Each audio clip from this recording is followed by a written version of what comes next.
Hey guys, welcome to Dewdrops. My name is Beth. We're starting this video a little bit different today. I'm sharing one of my little secrets. Here it is. Hey guys, you know how much I love Let's Resin Chrome powders. I just wanted to give you a quick show about what I do to be able to show what color I want to put on my back. I make these pieces, color them with the Let's Resin Chrome powders, mark them with the name, and then I hold them up to my piece. That simple. There we have it. Easy peasy. It shows you exactly what piece you should use and what color. How fun was that? Now we're getting into this piece. Here we are trying to figure out which inserts I wanted to put in this. I made a whole bunch. And I picked 3. But first I wanted to do our framework before I put those in. I'm putting those on top of the framework. I'm just securing a few pieces of wire. I take the drops and I cut them apart, and that is how I connect all that together. You can see how I cross the tops. I just kind of like the effect it gives. This is the inner style. I call it an S or an S curve. I make a top loop, bring the bottom back around and slide it out. And I readjust the loop and cut it off. And then that's how I continue on. And I make approximately 15, 16 of them. It really just depends on the size that you're making. Then I start connecting them within that part of the framework. You will see how each one of them goes inside the other. It's kind of like a barrel of monkeys. I don't know if you remember those or not. How the tails would connect together. It's interesting, the actual inspiration for this piece was a princess swan. I don't know if you remember the fairy tale about the princess who was cursed to be a swan. And it was a modern adaptation. And you can see here that I'm doing both top and bottom the same. So yeah, that's the story behind this, and that's the story behind why I have the infinity signs. It was a very interesting modern adaptation of the story. So anyway, now I am making the infinity signs here. And you do your first loop, and then you cut it off at about 1 centimeter in length for that shaft, and you're going to go the opposite direction, and you want the wire to kiss the back part of the wire. And they can be inserted any place that you desire. I like the 2 spots on either side. I just thought that was the perfect spot for them, especially for my vision of where I wanted to put those inserts, as you will see very soon. So here I am putting the inserts in, and those I'm going to secure in with the resin. They don't go flat, per se, equal with the height of the mold, but that's okay. You're going to see me taking things in and out. You'll see. So now I'm going to place the middle piece, and in my vision of telling the story of this piece, those are the islands where she had to stay at night. A beautiful place, but it was her prison. Anyway, that is my vision and my story for it.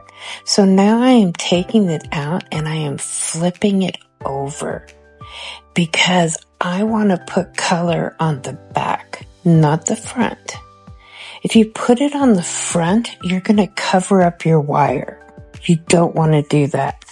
You want to put it on the back, and the back will not cover up the wire. I always use a gilding paste, a gilding adhesive, stuff like that. And let that dry.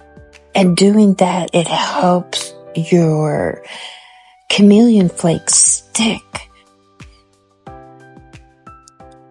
But it also doesn't make it stick so hard until you tamp it down. So these are the different colors, and you will see the list up there. These are the different colors that I am using, and if you do it in this order, you should get the same look that I have gotten here. Each layer builds on the next. Or I should say the last. And I'm really not using a lot. It's just very fluffy because I'm not putting any pressure down on it until I tamp it down.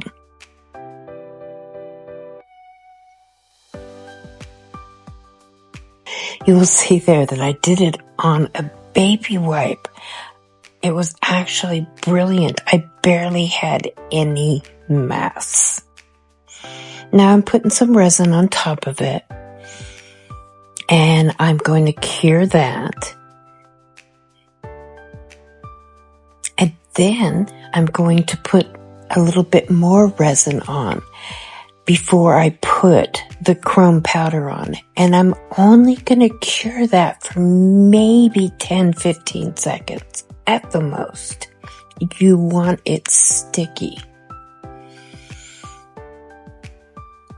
And yes, that I did use my technique to figure out what color I wanted to put on the back of this. And that is why I chose the light blue. Now that we've added the chrome powder to the back, we need to cover it with resin. It's very important that we do. Then we are going to flip it back over in the mold. Now that it's back in the mold, we are able to completely fill it up and make it smooth.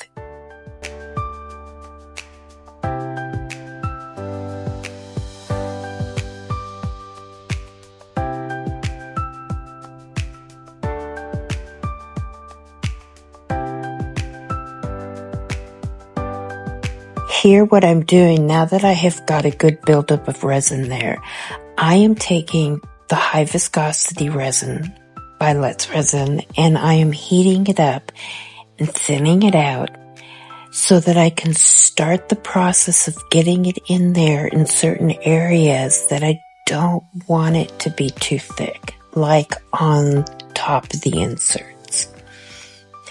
Then as I'm putting it in there, it's cooling off, it gets thicker, and it goes back to its original consistency. And it just cures so beautifully. I'm so impressed with it. It is amazing stuff. So now we're going to just kind of sand the sides, get everything smooth and even. And now we're going to take the Dewdrops Resin, UV resin, and bring this thing to life again. Wait till you see it as you put the resin on. Look at those colors. They are unbelievable. There is no light behind them at all. I have a light above them, just like I always do. But there is no light underneath it, and it glows. It is just absolutely phenomenal. I have compared Dewdrops Resin to just about every type of chameleon flake I can find out there. And there's absolutely no comparison. You cannot get this look. without it. It is just unbelievable. It is now time to put the bail on. We're using a split ring. It's an 8mm split ring. And we're securing it onto the back with resin. We're doing a few layers to make sure it's pretty thick and it's not going anywhere. Isn't this a gorgeous piece? I sure had fun making it. I sure hope you enjoyed learning how to make it. Please like and subscribe. I will see you soon.